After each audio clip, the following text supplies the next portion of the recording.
This happened in the spring of 2022, during the short window between college graduation and my first real job. I had just moved into a small apartment on the outskirts of Asheville, North Carolina. It was one of those old brick buildings from the 70s. Creaky floors, thin walls, a little rust around the edges, but it was cheap. And more importantly, it was mine. The place was nestled at the edge of a wooded area with only a narrow gravel road connecting it to the nearest main street. There were 5 other units in the building, but it always felt like I was the only one around. The parking lot was half empty most nights. No kids, no parties, no loud neighbors, just a lot of silence. At first, I loved the quiet. After 4 years of noisy dorms and roommates, the stillness felt like a luxury. I spent the first few weeks unpacking slowly, setting up my tiny reading nook by the window, making late-night ramen, watching old horror movies just because I could. But then I started noticing things, small things at first. The porch light outside my door would sometimes be off when I got home, even though it was on a timer. A garden chair I never used kept showing up in different spots. I brushed it off, probably maintenance, wind, maybe even animals. But then came the knock. It was just past 3 a.m., and I was half asleep on the couch. At first, I thought I'd imagined it. A single knock, sharp and deliberate, on the glass sliding door that led to my tiny back patio. I sat up and listened. Nothing. Just the hum of the fridge and the faint buzz of a street lamp outside. I stood, walked slowly to the door, and peeked through the curtain. No one.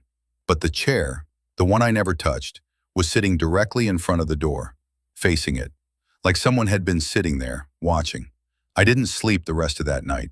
The next day, I moved the chair to the side of the building. I even wedged it between a bush and the wall. No wind was moving that thing again. I shrugged it off. Maybe someone else in the complex was messing around. 2 nights later, I heard it again. Knock, then a pause, then 2 more knocks. Not loud, not frantic, just patient. I jumped off the couch and ran to the kitchen, grabbed a steak knife and called the non-emergency line. The operator was polite, but not particularly concerned. "We'll send a unit to drive by," she said. I didn't mention the chair.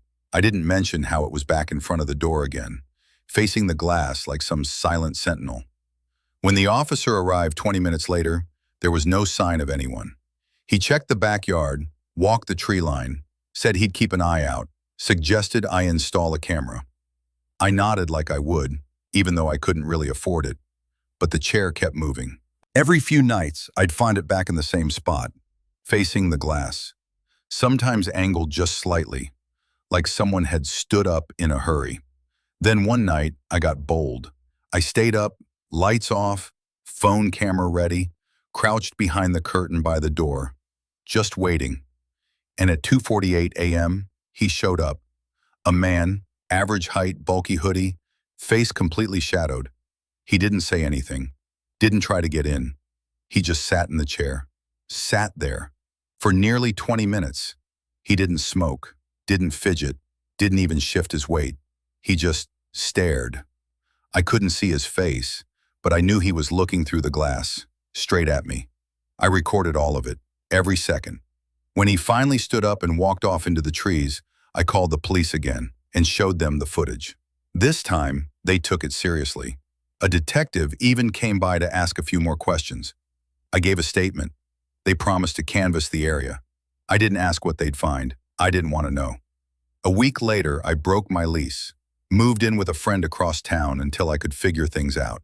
I told myself it was just some bored creep, that maybe he'd seen me once in town and fixated on me for whatever reason. But that wasn't the part that haunted me. It was the note I found, taped to the inside of my glass door the morning I moved out. I had locked the place the night before, double-checked. The note was written in black marker on a torn envelope. It said, "You never even said hello."